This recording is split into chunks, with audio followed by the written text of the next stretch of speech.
Sale el tema de trauma en el embarazo y violencia doméstica. El equipo está conformado por Flores Rubalcaba, Felipe de Jesús, Lara Poblano, Carlos Ignacio, López Mendoza, Juan Jesús y Laura Rocha Damaris y un servidor, Cruz Barrera, Jesús Uriel. ¿El que sigue, por favor? Bueno, tenemos objetivos para poder revisar este tema, en donde tenemos como primer objetivo describir las alteraciones anatómicas y fisiológicas del embarazo y cómo estas van a repercutir en el manejo del paciente o de la paciente más bien. Tenemos que también identificar los mecanismos más comunes de lesión en las pacientes, también delimitar las prioridades del tratamiento, así como los métodos de evaluación para las pacientes embarazadas y también para el feto, ya que va a ser un binomio y tenemos que revisar a los dos pacientes, tanto en una revisión primaria y secundaria. También tenemos que identificar cuáles son las indicaciones para una intervención quirúrgica si es que se realiza exclusivamente para pacientes que van a, embarazadas que van a estar extremadamente traumatizadas. También debemos tener como objetivo, pues, cuál es la posibilidad de una isoinmunización y la necesidad de alguna terapia de inmunoglobulina por el traumatismo que tenga la paciente. Y también tenemos que identificar los patrones de violencia doméstica. La que sigue, por favor.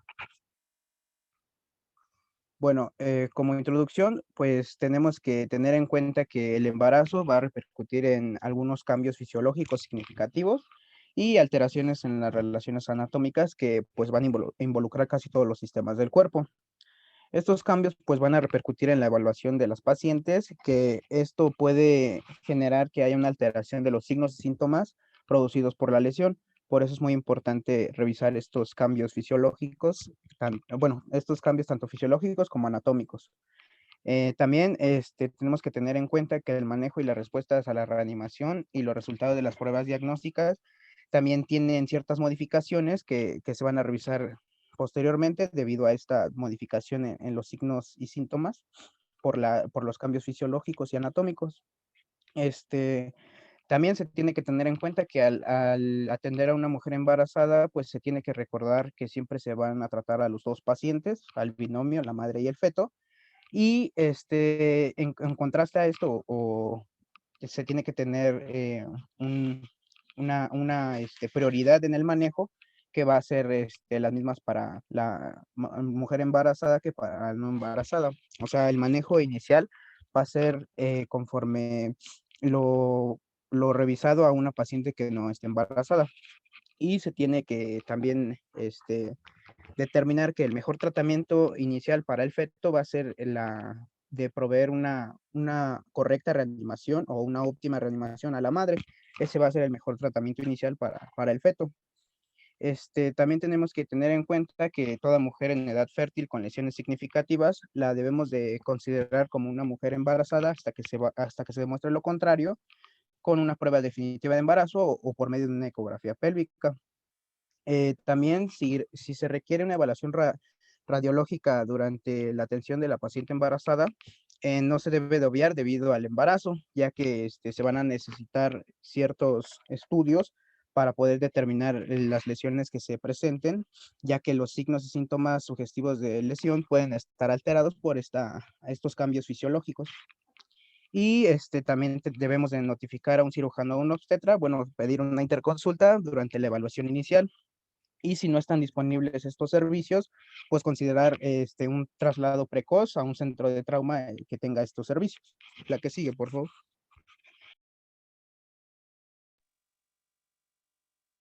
Bueno, para continuar debemos de, como les mencionaba, comprender las alteraciones fisiológicas y anatómicas durante el embarazo, que van a ser esenciales para poder nosotros asistir adecuadamente a ambos pacientes. Y la que sigue, por favor. Para empezar, tenemos que tener en cuenta diferencias anatómicas, en este caso en el útero, por ejemplo, a este nivel el útero va a permanecer dentro de la cavidad pélvica hasta las 12 semanas y posteriormente pues va a ir ascendiendo.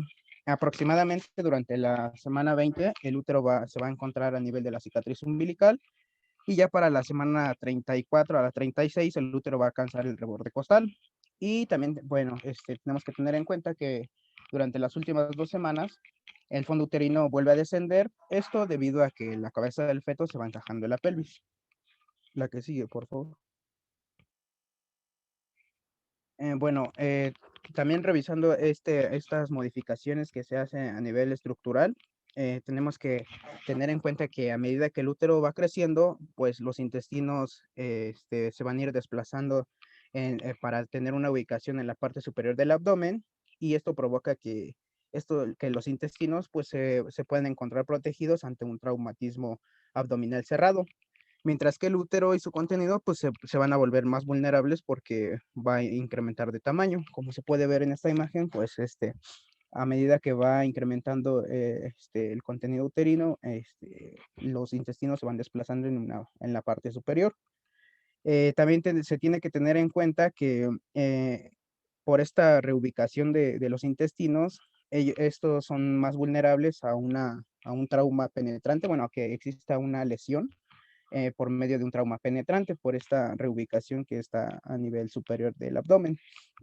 También tenemos que tener en cuenta que los signos de irritación peritoneal van a ser menos evidentes en las mujeres embarazadas. Por esto, el examen físico nos puede brindar una menor información y por eso nos tenemos que ayudar de algunos estudios complementarios. También podemos sospechar, de acuerdo a la semana de gestación, ciertas lesiones.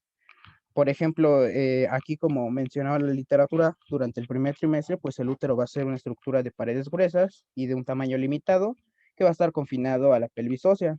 Ya durante el segundo trimestre, pues va a crecer más allá de esta ubicación intrapélvica, que ya no va a estar tan protegido y aquí pues ya va a haber un incremento del feto y aquí el feto va a permanecer móvil y va a estar protegido por la cantidad de líquido amniótico.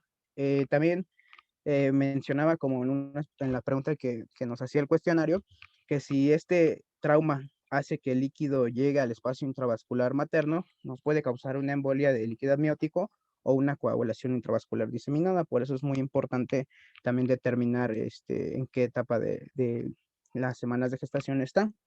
En el caso del tercer trimestre, pues podemos encontrar el útero ya agrandado y aquí las paredes van a ser más delgadas.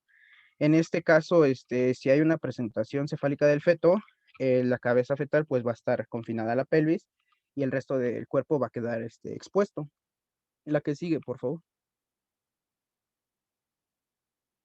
Bueno, en este caso eso es importante porque puede relacionarse, por ejemplo, las fracturas pélvicas en etapas tardías ya del embarazo, en el tercer trimestre, nos pueden producir una fractura de cráneo o una lesión intracraneal grave en el feto. También tenemos que tener en cuenta que bueno, la placenta va a tener poca elasticidad o el tejido va a ser poco elástico. Entonces, esta falta de tejido elástico, pues la va a hacer más vulnerable a fuerzas de cizallamiento y que esto nos puede provocar un desprendimiento de placenta. También se tiene que tener en cuenta o tenemos que nosotros visualizar que durante la gestación, pues la vasculatura placentaria va a estar más dilatada o va a estar dilatada al máximo, lo que lo va a hacer extremadamente sensible a la estimulación por catecolaminas. Entonces, una disminución del volumen intravascular, o sea, una disminución abrupta o brusca del volumen intravascular materno, pues va a dar lugar a una importante resistencia vascular uterina, lo que nos va a generar una reducción del oxígeno fetal. Y esto, a pesar de que la madre presente signos vitales estables. Entonces, por eso es muy importante tener en cuenta estos cambios. La que sigue, por favor. Bueno, también vamos a tener cambios en el volumen plasmático, en donde va a aumentar constantemente a lo largo del embarazo y se dice que va a llegar a una meseta a partir de las 34 semanas. También vamos a encontrar un aumento en el volumen de los glóbulos rojos, que nos va a provocar una disminución del hematocrito y se mencionaba que esto pues nos va a dar lo que se dice una anemia fisiológica. Ya al final del embarazo vamos a tener un nivel de hematocrito de 31 a 35%, que esto va a ser considerado normal. Aquí en la tabla tenemos la comparación de los valores de laboratorio tanto para embarazadas como para no embarazadas. También se dice que las pacientes embarazadas, por el aumento del gasto cardíaco, que puede incrementar entre 1 litro o 1.5 litros por minuto. Estas pacientes, antes de presentar signos y síntomas de hipovolemia, pueden perder entre 1200 y 1500 mililitros, entonces por eso es importante. También los glóbulos blancos pues van a aumentar durante el embarazo y se mencionaba que pues no es inusual encontrar niveles elevados que pueden llegar hasta los 25,000 durante el trabajo de parto. También tenemos que revisar los niveles de fibrinógeno sérico y otros factores de coagulación, ya que se van a encontrar ligeramente elevados. En el caso de los tiempos de protrombina y tromboplastina y parcial de tromboplastina, pues se pueden acortar, pero los tiempos de coagulación y de sangre, pues se pueden este, quedar sin alteraciones. La que sigue, por favor. Que continúe Lara Poblano, por favor. Sí, ¿sí me escuchan? ¿Bien, compañeros? Sí, sí, te escuchas bien. Gracias. Bueno, continuando, vamos a ver un poco de las alteraciones a nivel hemodinámico que pueden tener las mujeres embarazadas. Y como ya lo había comentado nuestro compañero Jesús, pues el gasto cardíaco, a partir de la 10ª semana de gestación, pues puede verse incrementado entre 1 y 1.5 litros por minuto. Esto va a estar debido a que va a haber un aumento en el volumen plasmático y la disminución en la resistencia vascular tanto del útero como de la placenta. Entonces también es importante recalcar que este gasto cardíaco se va a ver influenciado a partir de la segunda mitad del embarazo en caso de que la mujer esté en una posición supina. Esto debido a que va a haber una compresión de la vena cava y esta compresión nos va a disminuir el gasto cardíaco hasta un 30%, secundario a la disminución del retorno venoso en las extremidades inferiores. También hablando de los cambios a nivel de la frecuencia cardíaca, pues durante el embarazo esta va a aumentar de una manera gradual y vamos a llegar que va a tener un máximo entre 10 y 15 latidos por minuto encima de la línea de base a partir del tercer trimestre. Este cambio resulta particularmente importante porque podemos interpretar una taquicardia como posible respuesta a la hipovolemia que pueda presentar durante el trauma de la mujer. Y bueno, con respecto a la presión arterial, el embarazo va a causar una caída aproximadamente entre 10 y 15 milímetros de mercurio en la presión sistólica y diastólica durante el segundo trimestre, pero también es importante recalcar que la presión sanguínea va a retornar a niveles casi normales cuando estén próximos a término. Estas mujeres también algunas de estas mujeres pudieran presentar algún grado de hipotensión cuando se colocan en posición supina, como lo habíamos comentado con respecto al gasto cardíaco. Entonces, esto lo podemos corregir aliviando la presión uterina sobre la vena cava inferior. Esto lo vamos a tocar un poco más a fondo cuando se llegue a el manejo de las pacientes. Y bueno, también es importante identificar que la mujer puede presentar hipertensión cuando estemos en sospecha de que presente preeclampsia. Esto es cuando vemos algún grado de hipertensión que se pueda acompañar con alguna proteinuria. La que sigue, por favor. Bueno, también considerando con respecto a la presión venosa, el valor de la presión venosa central en reposo va a tener un grado variable durante el embarazo, pero esta va a tener una respuesta a la administración de líquidos casi igual o prácticamente igual a las mujeres que no estén cursando con un embarazo. Y durante el tercer trimestre del embarazo se puede observar hipertensión venosa en las extremidades inferiores. También hablando de algunos cambios electrocardiográficos que pueden presentar, es importante aclarar que al momento de interpretarlo podemos encontrar que el eje cardíaco esté desviado hacia la izquierda en aproximadamente 15 grados. Las ondas T pueden estar aplanadas o incluso invertidas en las derivaciones 3 y ABF, también en las derivaciones precordiales, pero estas también las podemos considerar que estén normales.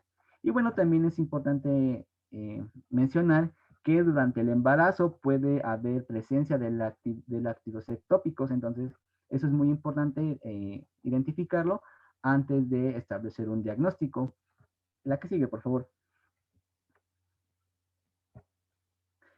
hablando con las alteraciones que podían existir en el sistema respiratorio, en primera instancia tenemos que el volumen minuto respiratorio, se va a estar incrementado principalmente debido a que va a haber un aumento del volumen corriente. Entonces, por lo tanto, es común que encontremos en nuestras pacientes algún grado de hipocapnia durante las últimas semanas del embarazo. Y también hay que considerar que algunos niveles normales, incluso de entre 35 y 40 milímetros de mercurio, pueden indicar que haya alguna falla respiratoria inminente durante el embarazo. Entonces es muy importante que estemos monitoreando estos niveles a través de las gasometrías arteriales. También hay alteraciones anatómicas que pueden causar la disminución del volumen residual por ejemplo, aquellas que se van a asociar con la elevación del diafragma, entonces va a haber una disminución del volumen residual. También a la exploración de una radiografía de tórax, pues podemos encontrar el aumento de la trama pulmonar y la presencia de vasos pulmonares que estén muy prominentes por el aumento del volumen plasmático que ya habíamos hablado anteriormente. Y también es muy importante recalcar que el consumo de oxígeno va a estar aumentado durante el embarazo, entonces es nuestra obligación que la mujer esté teniendo una oxigenación adecuada durante el proceso de reanimación. Esto debido a que el feto es bastante sensible a la hipoxia materna. Entonces, hay que mantener los niveles de saturación de oxígeno en un 95% más para evitar que esto se pudiera estar presentando. Aquí sigue, por favor. Gracias. A nivel gastrointestinal, pues, en primera instancia podemos considerar que el vaciamiento gástrico pueda estar retardado. Entonces, es muy importante que nosotros estemos al pendiente de descomprimir el estómago, esto colocando una sonda nasogástrica para evitar que la paciente desarrolle una broncoaspiración de estos contenidos gástricos. Y bueno, como ya lo habíamos visto anteriormente, pues los intestinos de la madre van a estar reubicados en la parte superior del abdomen y van a estar protegidos por el útero. Y también es importante aclarar que las vísceras sólidas, por ejemplo el hígado, el vaso, van a estar en posiciones normales, entonces es importante a la hora de realizar la exploración física. Y con respecto al sistema nervioso, aquí ya es importante hacer el diagnóstico diferencial entre la eclampsia y el traumatismo craneoencefálico. Recordemos que la eclampsia es una complicación del embarazo ya en estadios tardíos que puede imitar a un trauma debido a su presentación clínica. Este puede estar presente si se ocurren convulsiones asociadas a hipertensión, hiperreflexia, proteinuria o el edema periférico de extremidades. Entonces es importante también que solicitar en dado caso de que sea necesario una interconsulta con un neurólogo o con un médico obstetra que estén capacitados para realizar un diagnóstico diferencial bien establecido entre la eclampsia o otra causa de las convulsiones, como pudiera ser un traumatismo cráneoencefálico. Sigue, por favor. Con respecto al sistema urinario, hay que establecer que por lo regular vamos a encontrar un aumento del flujo sanguíneo renal y de la tasa de filtración glomerular. Estas van a aumentar hasta en un 40%, lo que posteriormente nos va a ocasionar que se elimine una mayor cantidad de creatinina y de urea. Entonces, estas van a estar disminuidas a su valor a la mitad de los valores normales previos al estado del embarazo. Y bueno, también es muy común que se encuentre la presencia de glucosuria durante el embarazo, entonces esto no necesariamente nos va a significar que la paciente esté presentando algún estado hiperglucémico. La que sigue, por favor. Y bueno, con respecto a las modificaciones del sistema musculoesquelético, aproximadamente durante el 7º mes del embarazo vamos a encontrar que la sínfisis del pubis se va a estar ensanchada entre 4 y 8 milímetros y va a haber un aumento entre los espacios de la articulación sacroiliaca. Entonces esto lo tenemos que considerar a la hora de realizar, en dado caso de que estemos en una radiografía. También el traumatismo cerrados con fractura de pelvis nos pudiera ocasionar un sangrado retroperitoneal masivo, por la dilatación de los vasos sanguíneos que van a estar rodeando al útero. Entonces, esto es muy importante aclarar, considerarlo cuando estemos interpretando las radiografías de pelvis y en el momento de nuestra interpretación diagnóstica y el tratamiento que vamos a estar instaurando. La que sigue, por favor. Y bueno, también vamos ya hablando específicamente de los mecanismos de lesión, pues tenemos un trauma, pueden ser trauma cerrado o un trauma de tipo penetrante. La que sigue, por favor. Aquí, para hablar de los mecanismos de lesión, es importante aclarar que la gran mayoría de estos mecanismos son muy similares a los que sufren las pacientes que no estén cursando con un embarazo, pero existen diferencias que tenemos que reconocer. En dado caso de que la mujer embarazada pues sufra con algún trauma cerrado o penetrante. Es importante aclarar que casi la mitad de estas lesiones suelen ser debidas a lesiones vehiculares, como podemos ver en la gráfica del lado izquierdo. La colusión vehicular corresponde al 49% de estos mecanismos. Posteriormente siguen las caídas con un 25%, seguido por las agresiones en un 18%, las lesiones por arma de fuego corresponden solamente a un 4%, y por último tenemos a las quemaduras, que corresponden a el 1%, y bueno, el mecanismo por lo regular estos suelen ser de tipo cerrado en un 91%, mientras que el penetrante solamente equivale a el 9%, y de este 9%, el 73% suelen ser por alguna lesión secundaria a arma de fuego, el 23% corresponde a alguna lesión por arma blanca, y el 4% habla sobre una lesión por, en dado ya específicamente hablando, de una escopeta. Y como podemos ver aquí en la imagen, tenemos una imagen de una mujer de 19 años de edad con un antecedente de agresión por una tercera persona, y fue herida por un proyectil de arma de fuego en la parte del tórax posterior. Ingresó al área de choque en estado de paro cardiorrespiratorio con un embarazo de aproximadamente 36 semanas de gestación. La que sigue, por favor. Bueno, en el trauma cerrado, es importante aclarar que tanto la pared abdominal como el miometro y el líquido amniótico van a ayudar a proteger al feto, a nuestro segundo paciente, del impacto directo, en este caso del trauma cerrado. Y bueno, vamos a sospechar de un trauma cerrado cuando encontramos algunas contusiones externas y lesiones de tipo abrasión en la pared abdominal. Y bueno, estos pueden producirse lesiones fetales en la pared abdominal cuando, por ejemplo, exista el impacto contra el tablero o volante del automóvil, o cuando la mujer embarazada es golpeada directamente con algunos de estos instrumentos contusos. Y bueno, el feto también puede producir alguna lesión de tipo indirecta, esto a consecuencia de que haya un golpe que sea rápido, que compresión, desaceleración, el efecto de contragolpe, o que alguna fuerza de cizallamiento. Entonces esto nos puede llevar a una complicación, que es el desprendimiento de placenta. La que sigue, por favor.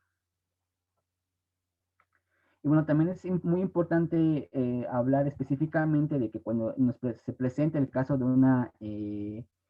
una colisión vehicular, que las mujeres embarazadas que no estén utilizando el cinturón de seguridad tienen un mayor riesgo de presentar un parto prematuro y muerte fetal. Esto no solamente nos interesa si la mujer usaba o no el cinturón, sino también el tipo de cinturón y cómo lo estaba usando, porque esto tiene impacto en la frecuencia de la ruptura uterina y en los casos de muerte fetal. Por ejemplo, en el uso de cinturón de seguridad de cadera, o como otros en literatura, dependiendo lo leamos, que de 2 puntos, nos va a permitir una flexión adelante en el momento de la colisión, y va a haber una compresión uterina, y eso nos va a llevar pues a un aumento de riesgo de la ruptura del útero o un desprendimiento prematuro de placenta. También hay que considerar la posición en la que estaba colocado el cinturón, porque si está muy por encima, arriba del útero, puede producir una ruptura uterina. Esto debido a que el mecanismo de transmisión directa de la fuerza va a tener un impacto directo sobre el útero. También, si en dado caso de que la mujer esté usando un cinturón de seguridad de tipo 3 puntos, en el que comúnmente están equipados los vehículos, que es el de cadera, hombro-cadera, pues este nos va a disminuir mucho el riesgo de lesiones fatales directas e indirectas, debido a que la correa que va a estar superior al hombro, protegiendo esta área, va a disipar las fuerzas de desaceleración sobre una mayor área de impacto. Entonces nos va a ayudar a prevenir la muerte por flexión de la madre hacia adelante sobre el útero. Y bueno, también es importante ver en qué posición del auto estaba la mujer, porque en dado caso de que esté en el asiento de copiloto, pues va a haber el desprendimiento de las bolsas de aire, y pues se ha demostrado que el despliegue de estas bolsas de aire en los vehículos parece que no aumenta de manera pues significativa o despreciable el riesgo de específicos relacionados con respecto a la mujer embarazada. ¿La que sigue, por favor? Que continúe Laura, por favor. Sí, doctor. Bueno, ahora vamos a hablar sobre la lesión penetrante. Aquí, como ya lo han mencionado, a medida que el útero grávido aumenta de tamaño, las demás vísceras se van a encontrar relativamente más protegidas en una lesión penetrante. Pero, pues esto desafortunadamente pues va a aumentar la posibilidad de la lesión uterina. Y esto, bueno, una lesión penetrante en el útero va a tener un mal pronóstico para el feto. Y aunque es baja la incidencia de las lesiones asociadas a otras vísceras, esto puede, bueno, hace que la mujer, bueno, no, a ver, espere.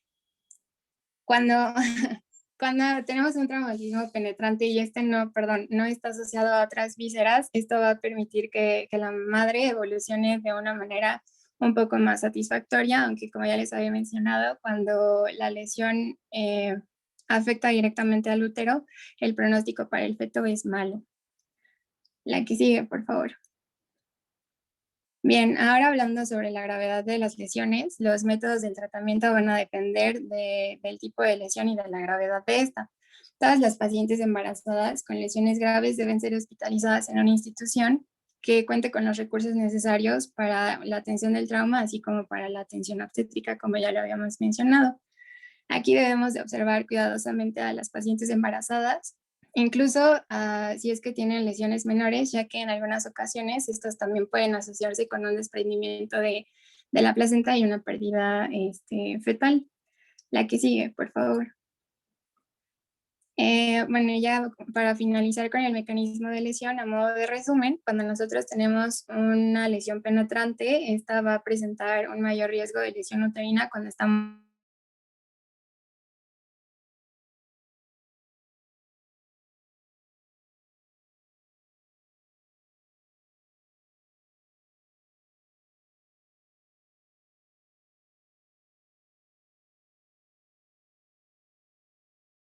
van a disminuir la mortalidad materna.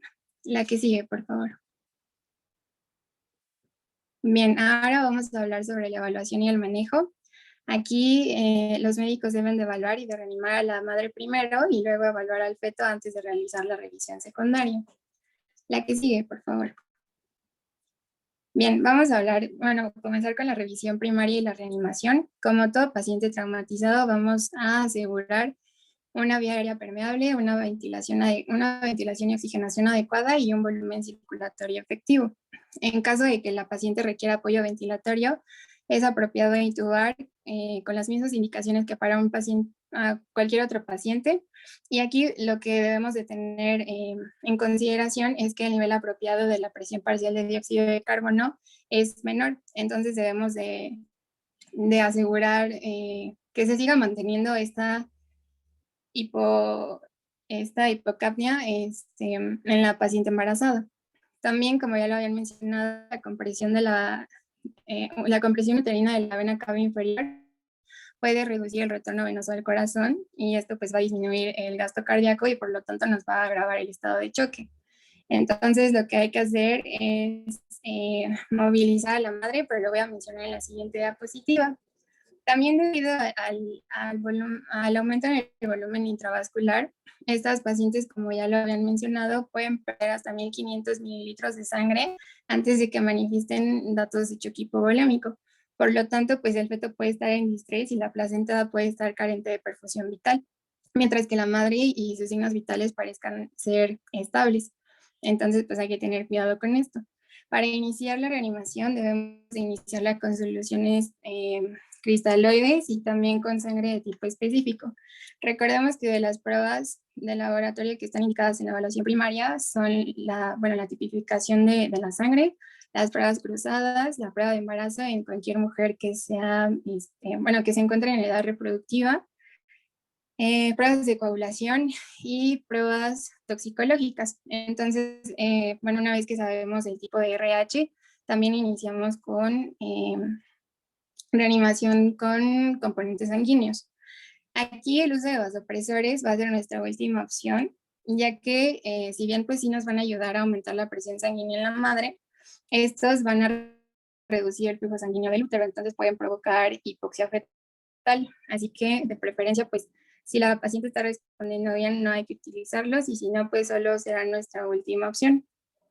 Y además de los estudios basales de laboratorio en los pacientes politraumatizados, en las mujeres embarazadas hay que incluir los niveles de fibrinógeno, ya que estos se encuentran aumentados hasta 450 miligramos por decilitro en las pacientes embarazadas. Entonces, si nosotros encontramos valores normales, que por ejemplo en una paciente no embarazada pueden ser de 650, esto nos podría indicar una coagulación intravascular diseminada precoz.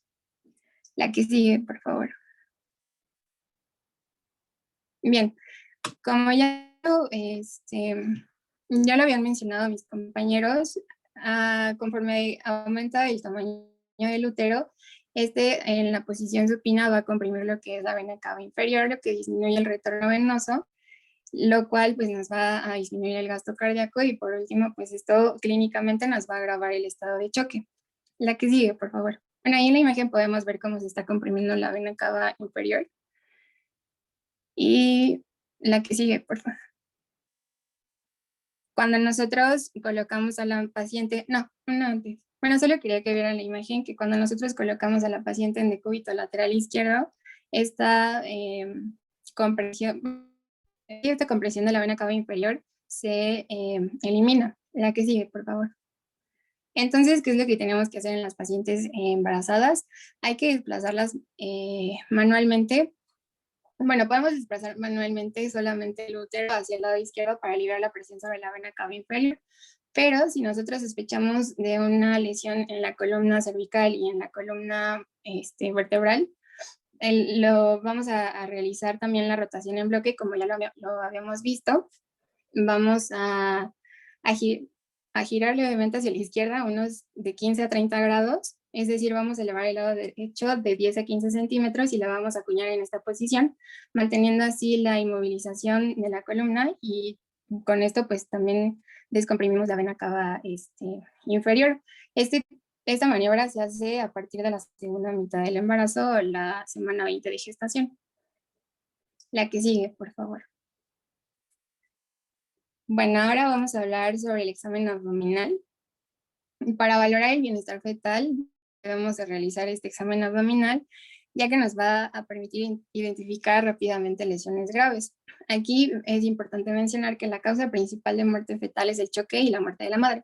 La segunda causa más común es el desprendimiento prematuro de placenta, y en algunos casos raros también podríamos encontrar datos de ruptura uterina. La que sigue, por favor. Bien, en cuanto al desprendimiento prematuro de placenta, lo vamos a sospechar cuando hay sangrado vaginal. Aproximadamente el 70% de los casos de desprendimiento prematuro de placenta presentan sangrado vaginal, dolor uterino tipo cólico, frecuentes contracciones uterinas, tetania uterina o irritabilidad del útero. Esto significa que al momento de la palpación el útero se va a contraer. Aquí es importante mencionar que ya en embarazos muy avanzados, este desprendimiento prematuro de placenta puede presentarse con lesiones relativamente menores. Nos podemos apoyar con una ecografía uterina, pero esta no nos va a proporcionar un diagnóstico definitivo, y también podemos solicitar una tomografía, que también esta pudiera demostrar el desprendimiento prematuro de placenta. Aquí, la que sigue, por favor. Ahora, como ya lo hemos mencionado, igual puede presentarse en algunos casos muy raros una ruptura uterina.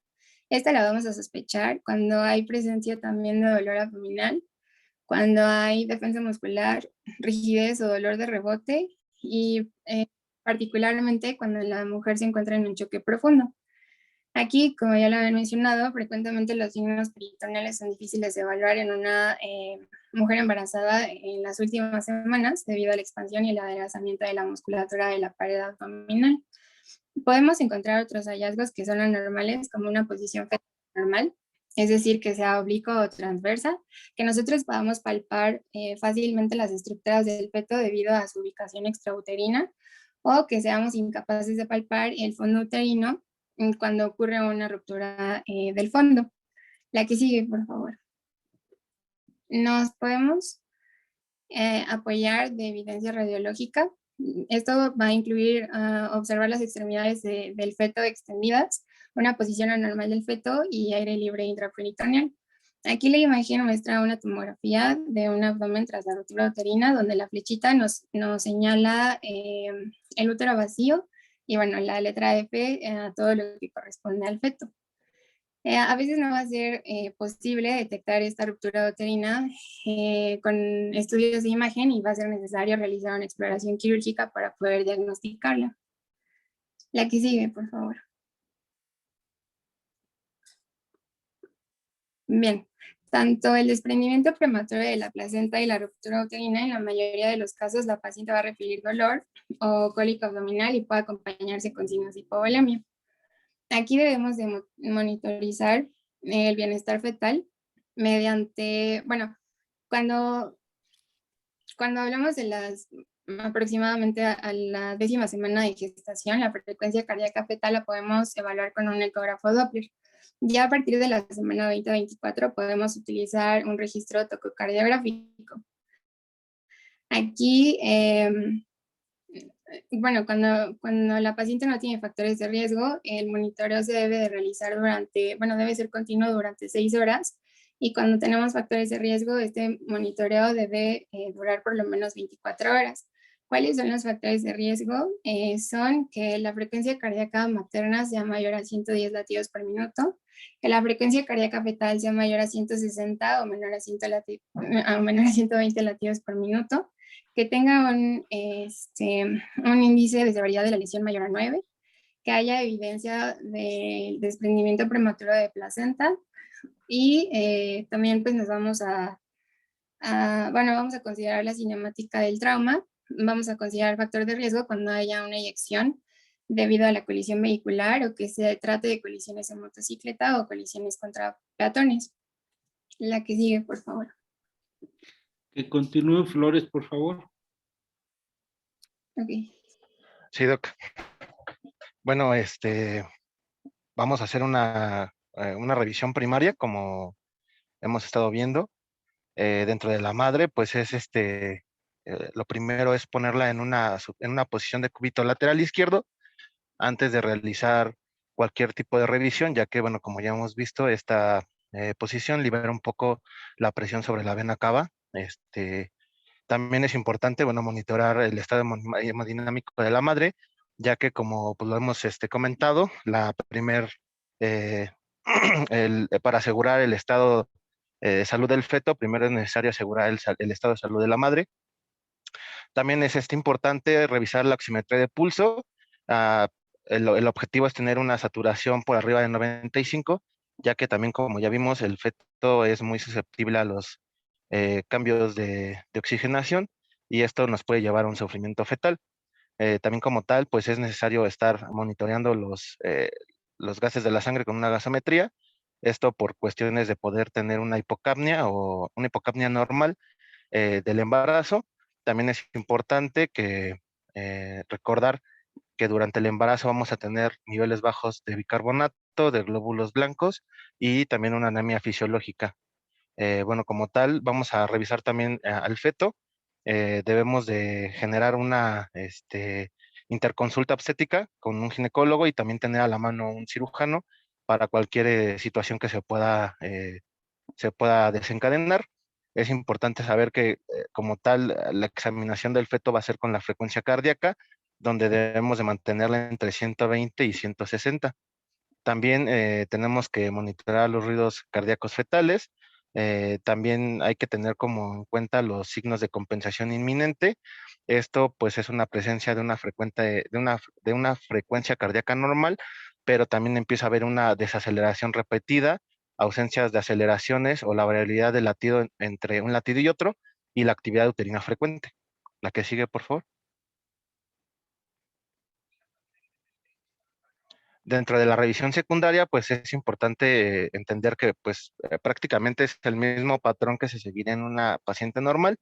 Es decir, debemos de hacer una historia amplia, un examen físico completo, también podemos realizar un TAC de abdomen, un examen FAST y un lavado peritoneal diagnóstico, solamente que la única consideración a tener es que la incisión del lavado peritoneal será por arriba del ombligo y estaremos usando una técnica abierta.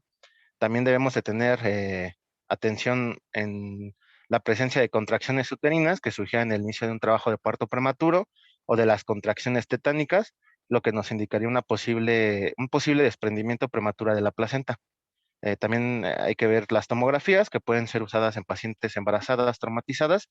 Esto cuando tenemos sospecha de una lesión intraabdominal y bueno, esto es importante porque la dosis de radiación que vamos a utilizar va a ser de 25 miligrays.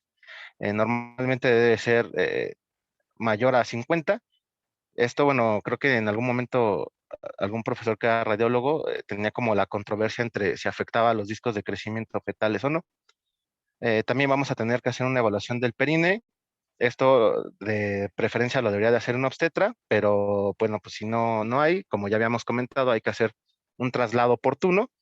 También debemos de buscar la presencia de líquido amniótico en la vagina, eh, también evaluar el borramiento y la dilatación, y también tendremos que hacer un examen vaginal. Esto pues debido al que el sangrado vaginal nos podría indicar un desprendimiento prematuro de la placenta y una inminente muerte fetal. También debemos de tener o de tomar la decisión de realizar una cesárea de emergencia. Esto pues para poder tener también un asesoramiento con un obstetra para saber en qué estado podría nacer el bebé. La que sigue, por favor. Dentro de los cuidados definitivos,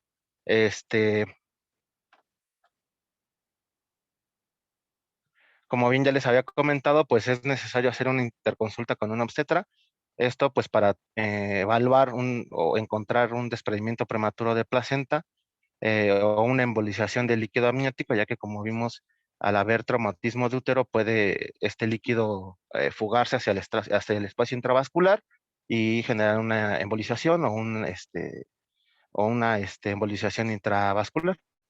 También pues puede aparecer súbitamente, esto pues hay que tener mucho cuidado. En el manejo pues vamos a tener que proceder a una evaluación urgente del útero y habrá que generar un reemplazo de plaquetas, fibrinógeno y otros factores de coagulación si fuera necesario. La que sigue, por favor.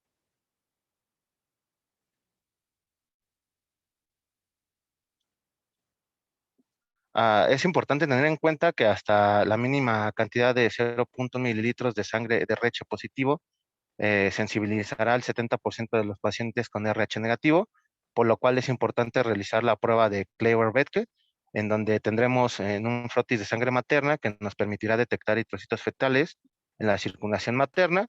Esto pues nos indicará una hemorragia materno-fetal.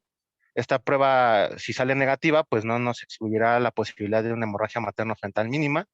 También es importante que toda paciente embarazada con factor RH negativo que ha sufrido de algún trauma debe de tener una inmunización con inmunoglobulina anti-RH, esto con una ampolla de IgRH de 300 gramos intramuscular, y esto debe de ser a 72 horas después de la lesión.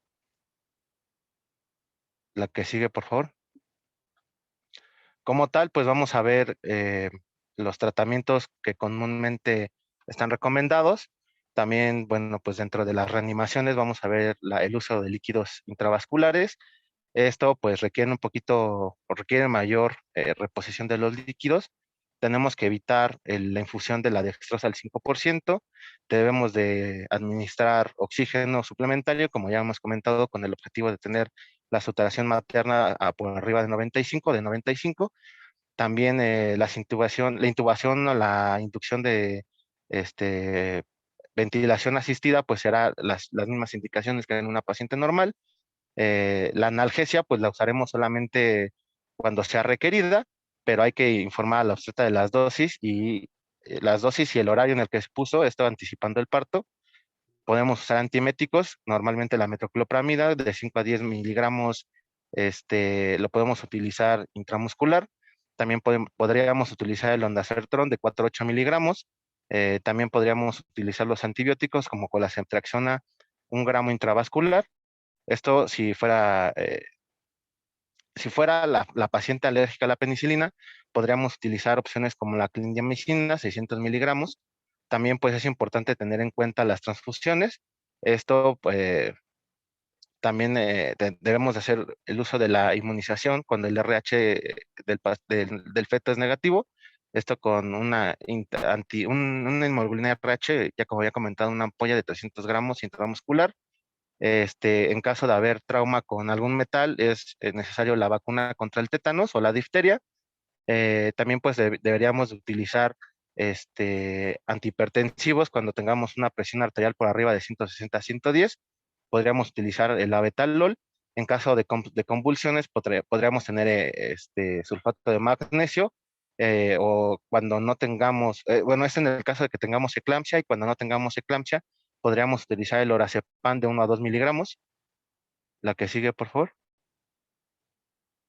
Bueno, también creo que, aunque ya lo hemos mencionado, pero es algo muy importante, cuando la paciente supera las 20 semanas de gestación, es muy importante tener a la paciente en decúbito lateral, con una elevación de 15 centímetros, ya que pues esto nos va a ayudar a la disminución de la compresión de la vena cava. Esto nos disminuirá, nos aumentará el retorno venoso, y de esta manera podremos disminuir un poquito la tensión arterial. La que sigue, por favor. Bueno, ya por último veremos, bueno, nos faltan 2 temas, veremos la cesárea perimortem y también la violencia doméstica. La que sigue, por favor. Como tal, pues dentro de de lo que es la cesárea perimortem, hay poca información que apoye la efectividad de la cesárea. En el caso de que sea una paciente embarazada traumatizada y que sufre un paro cardíaco hipovolómico, hay que recordar que el sufrimiento fetal puede existir aún cuando la madre no presente ningún tipo de sintomatología. Lo importante aquí sería checar la frecuencia cardíaca del feto.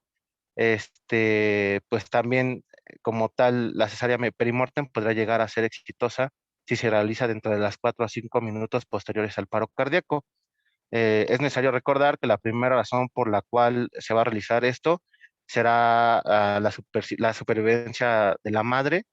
Bueno, el primer objetivo debe ser la supervivencia de la madre, aunque pues también tendríamos que ver la supervivencia del feto, ¿no? Es importante que el equipo de emergencias y del terapia intensiva esté preparado para realizar una reanimación a la madre y al neonato, y que tengan altas probabilidades de supervivencia. La que sigue, por favor. ¿Continúa, doctor? Doctor de Lucio. Adelante, No importa que todavía falte un integrante. adelante. Ok, vamos a ver como tal también la violencia doméstica. Como tal, pues la violencia doméstica es una de las causas principales de lesiones en mujeres durante la convivencia, el matrimonio y el embarazo, independientemente de su origen étnico. El 17% de las pacientes embarazadas sufren un traumatismo causado por otra persona. Perdón, se me olvidó. ¿Me puedes dar la que sigue, por favor? El 60% de estas pacientes han sufrido episodios repetitivos de violencia doméstica y casi la mitad de todas las mujeres sufren de alguna manera abuso físico, psicológico durante su vida. A nivel mundial, alrededor del 10 al 69% de las mujeres reportan haber sido agredidas por su pareja. La que sigue, por favor. Dentro de los indicadores, pues tenemos que documentar y reportar cualquier sospecha de violencia doméstica. Dentro de los indicadores, pues vamos a tener las lesiones incongruentes con la historia referida, como también lo vimos en el caso de los adultos mayores, una autoimagen devaluada, depresión y o intentos de suicidio, perdón, lesiones autoinfligidas y autoinculpación por las lesiones, como tal de que se cayó y se pegó con la manija de la puerta o que se tropezó y cosas de este estilo. También frecuentes visitas a urgencias o a la consulta médica, síntomas sugerentes de abuso de drogas, lesiones aisladas del abdomen grávido, insistencia de la pareja en estar presente durante la entrevista y el examen, y también pues la monopolización de la discusión. Estos indicadores nos deberán de dar altas sospechas de que la paciente sufre de violencia doméstica y nos servirán para iniciar una investigación. Esto pues ya no nos tocará a nosotros, pero debemos de realizar el proceso para que se empiece a consultar. La que sigue, por favor. Dentro del interrogatorio, pues debemos de realizar las siguientes preguntas, que serán, ¿está usted en peligro inmediato? ¿Se encuentra su pareja en esta institución de salud ahora? ¿Desea usted ir a casa con su pareja o tiene que ir?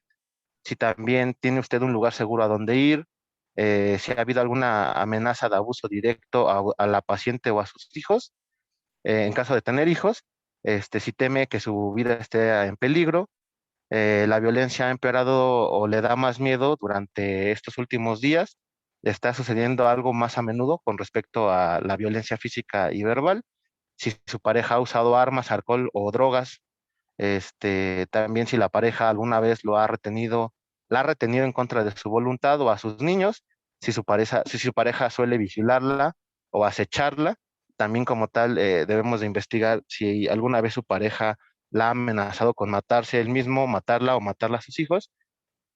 Y pues esto, como ya les había comentado, nos dará o nos ayudará a sospechar de que nuestra paciente sufre de violencia doméstica.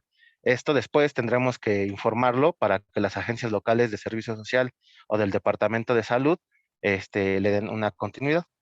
La que sigue, por favor. Como tal, pues como en todos los pacientes, en todos los temas de urgencias es importante entender que debe de haber un trabajo en equipo.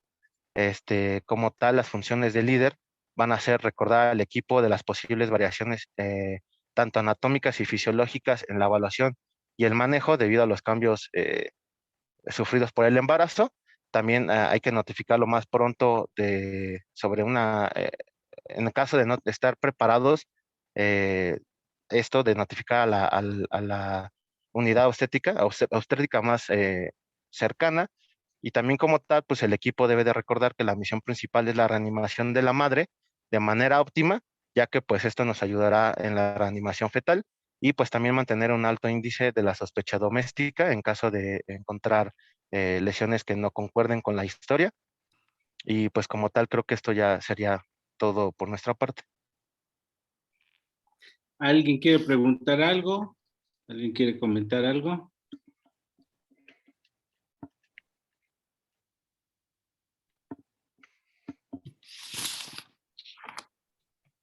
¿No? ¿Todo quedó claro? Creo que sí, Doc. Sí, doctor. Bueno, miren, en este caso, o este tema, nada más recordar, ¿verdad? Son el concepto de que son pacientes hipervolémicas, que son pacientes que requieren una gran pérdida de volumen para poder manifestar datos de estado de choque. El gran problema es que ya cuando los manifiestan, la posibilidad de que haya sufrimiento fetal agudo es altísimo, ¿verdad? Entonces debemos de tener mucho cuidado, debemos de hacer una adecuada exploración, debemos de descartar todas las posibilidades o todas aquellas entidades que pueden poner en peligro la vida de la madre, justo, ¿verdad? En la revisión primaria. Recuerden, ¿sí?, que aquí primero es, por decirlo así, primero es la fábrica y después el producto, o sea, primero es la madre y después el producto. Entonces, esa va a ser nuestra prioridad siempre. Se supone, como decían sus compañeros al inicio, ¿verdad? Que si nosotros hacemos una adecuada revisión primaria e iniciamos una también muy temprana reanimación y también adecuada reanimación, ¿verdad? No va a haber posibilidades de que haya sufrimiento fetal. Entonces, desde ahí ya estamos haciendo un manejo doble, tanto de la madre como del producto. Esto es vital, es muy, muy importante, y siempre aquí debemos de apoyarnos del obstetra, ¿sí? No es que él vaya a manejar la condición de urgencia de la paciente asociada a las entidades por trauma, pero sí debe estar ahí para que esté vigilando, ¿verdad?, al producto. Esto es algo importante que no se nos debe pasar, para también evitar riesgos de otro tipo de complicaciones. Igualmente, ¿verdad?, para que en algún momento, ¿verdad?, si fuese el caso, pues se tomase la decisión de hacer esa cesárea, ¿verdad?, perimortem, para que, ¿verdad?, pues si no se pudo salvar a la madre, pues el producto tenga ciertas posibilidades. Y por último también recordar lo que es, ¿verdad?, el maltrato a ese tipo de personas, a las mujeres y por supuesto a las mujeres embarazadas. Sí, esto igual, cualquier dato que nos sugiera sospecha, ¿verdad? Bien importante, una adecuada anotación y poderlo enviar a Trabajo Social para que a su vez lo envíe al Ministerio Público y que ellos hagan la investigación que tengan que hacer y nosotros cumplimos nuestra parte. Muy bien. Si no quieren comentar algo, preguntar algo más, ¿verdad? Pues nos veríamos el próximo miércoles, ¿sí? Para dar una platicadita ¿verdad? Con un caso clínico. Tratamos de hacer, ¿verdad? De implementar ahí el mayor número de temas de este módulo, ¿sí? Para que sea un poco de práctica y igualmente, ¿verdad?, un repaso para ustedes. Entonces, nada más que comentar o preguntar. No, Doc, muchísimas gracias. Muy bien. Ya El sé que... No, miércoles, doctor. Gracias. Mande. el miércoles a ¿No? las 4:30 o Sí, por cuatro. favor, el miércoles a las 4:30. ¿Sí?